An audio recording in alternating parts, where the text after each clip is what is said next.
When the day begins, there is always lots of work to do.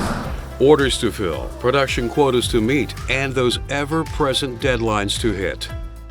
After all, time is money, and someone is always watching the bottom line. But if we rush and aren't careful, we could very well cause an accident, damage valuable property, even suffer a serious injury. Sure, we've got to get the job done, but the real bottom line is doing the job safely. That's where the phrase "safety first" comes in. It means that working safely is the top priority, our primary goal. So we must learn to take precautions, protect ourselves from hazards, prevent accidents, and prepare for emergencies.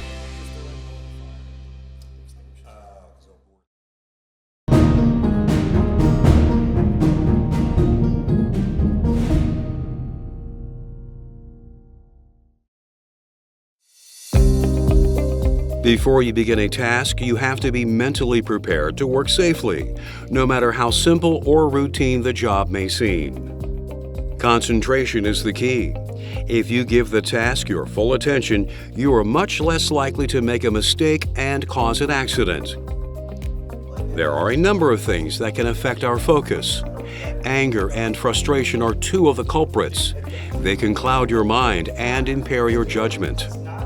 A decision made in the heat of the moment could have disastrous consequences. So if you ever feel frustrated or angry, take a break. Step back and take a deep breath, or switch to another task for a while.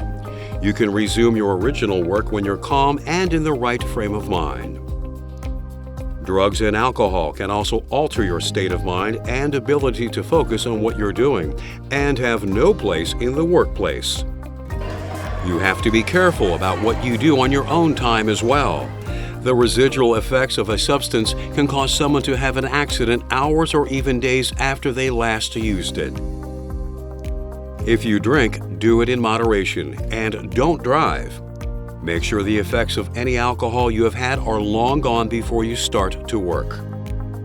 Know your company's drug and alcohol policy and follow it.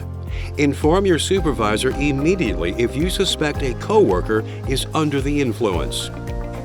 And never operate equipment if you are taking medication that could negatively affect your performance. You need to keep your mind clear at all times. Concentrate and be aware of everything that goes on around you. Then you'll be mentally prepared to work safely.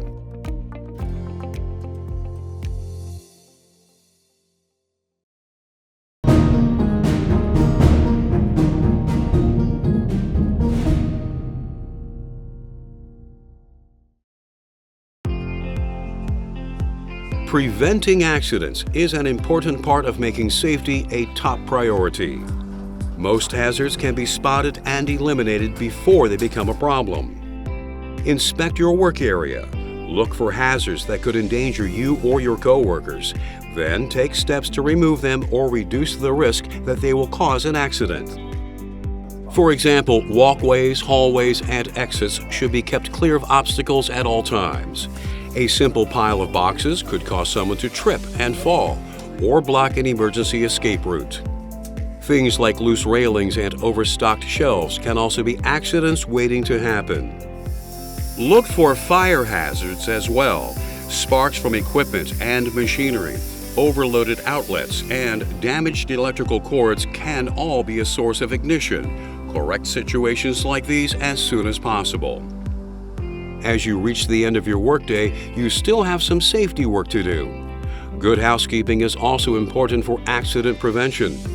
Tidy up your work area, properly dispose of scrap, and return leftover materials to their assigned storage places. Put all tools and equipment back where they belong. This eliminates clutter and makes things easier for everyone to find as well. Don't overload shelves or jam-pack storage areas.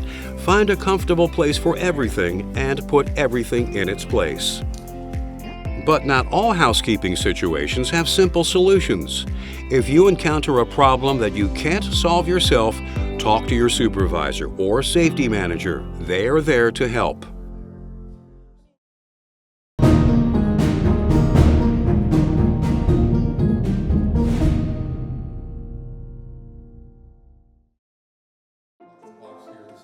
Looking for potential problems and reducing risks can help us to prevent accidents. But sometimes the possibility of a problem occurring can't be avoided.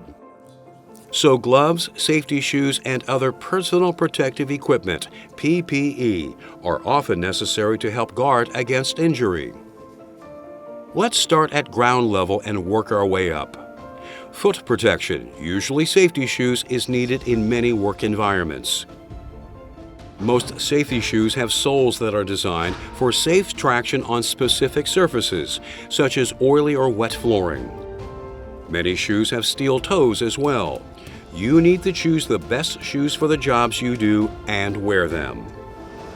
Gloves can improve your grip and protect your hands from potential hazards such as splinters, sharp edges, and chemicals. They are made from many types of material, including cloth, leather, metal mesh, rubber, and plastic. Each protects you from different things, so make sure you know which type is right for the job that you are doing.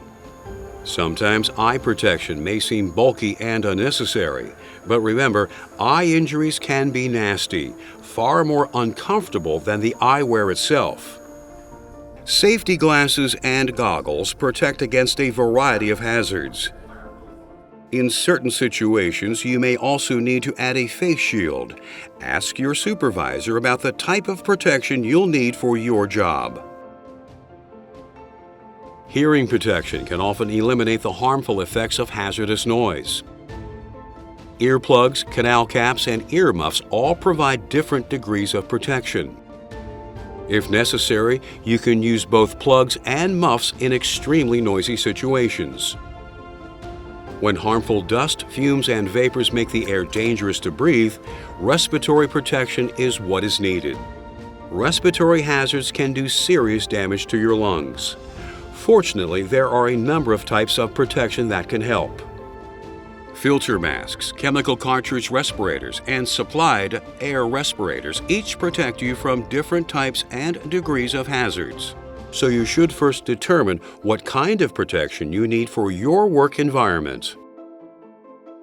OSHA has established assigned protection factors for different types of respirators, which can help you find the appropriate respirator for your job. When you select a respirator, make sure that it's undamaged. If you are unfamiliar with the equipment, it's a good idea to practice using it before going into your work area. For most respirators, you will also need to undergo a fit test to make sure they are sealing tightly to your face. Protective clothing is something else you may need to use to stay safe. Aprons and lab-type coats can defend against flying particles and contact with hazardous materials. And a good, strong hard hat is essential around overhead hazards. Keep in mind, most tasks have multiple hazards, so combine the safety gear you use for complete protection. Talk to your supervisor or safety manager if you have any questions about the PPE that's right for you.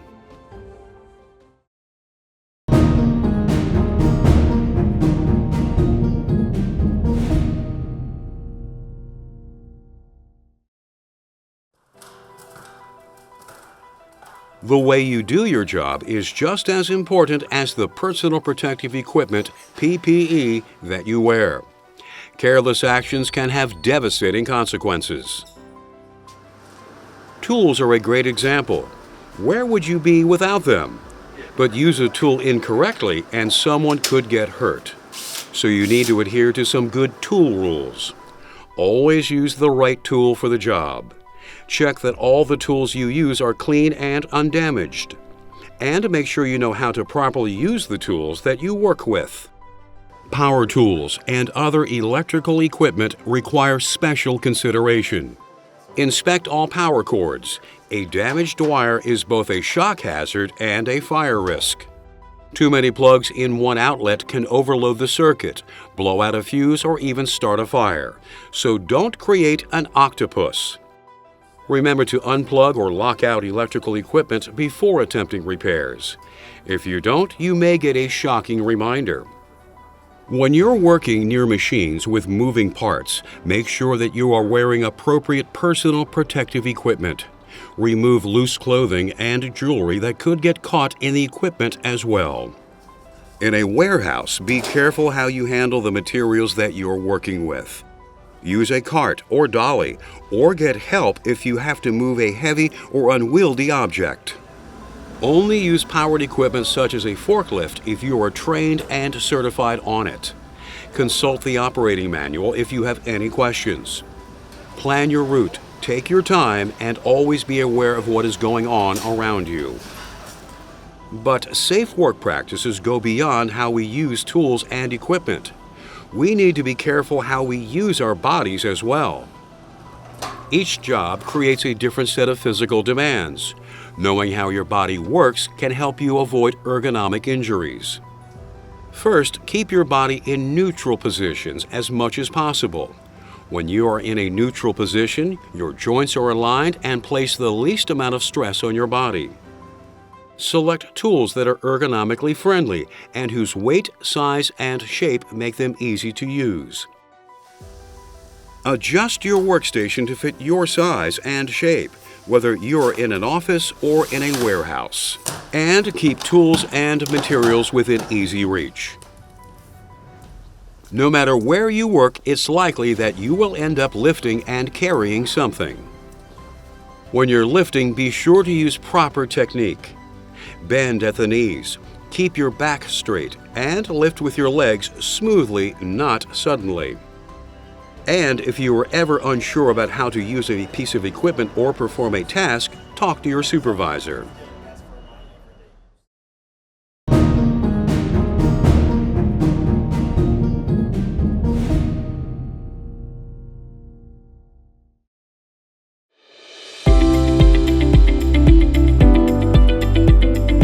No matter how careful we are, no matter what precautions we take, accidents still happen. So we need to be prepared to act if an emergency occurs.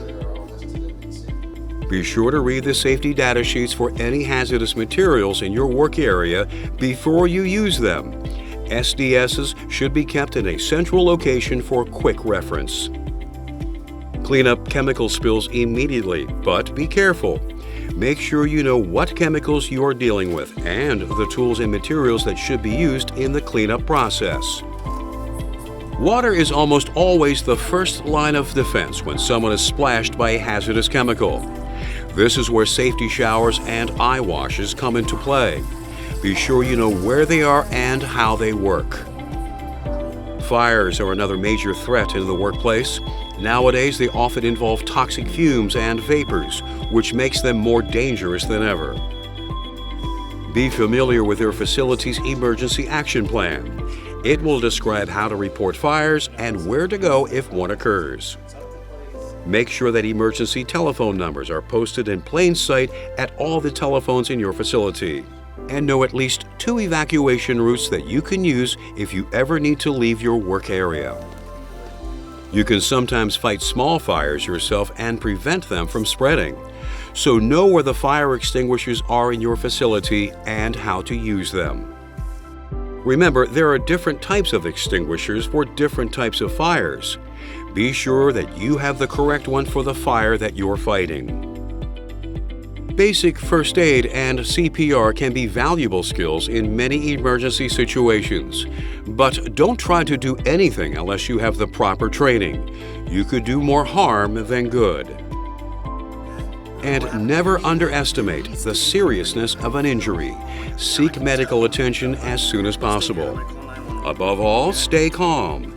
It can be vitally important in handling emergency situations. As soon as possible, I sprained my ankle.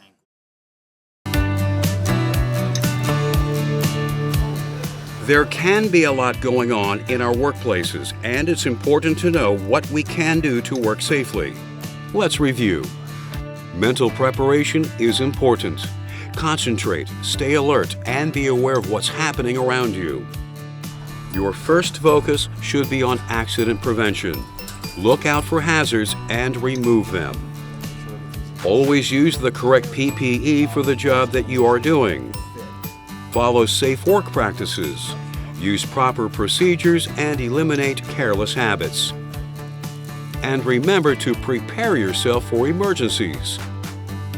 If you and your coworkers work together as a team and play by the rules, safety will always be the top priority.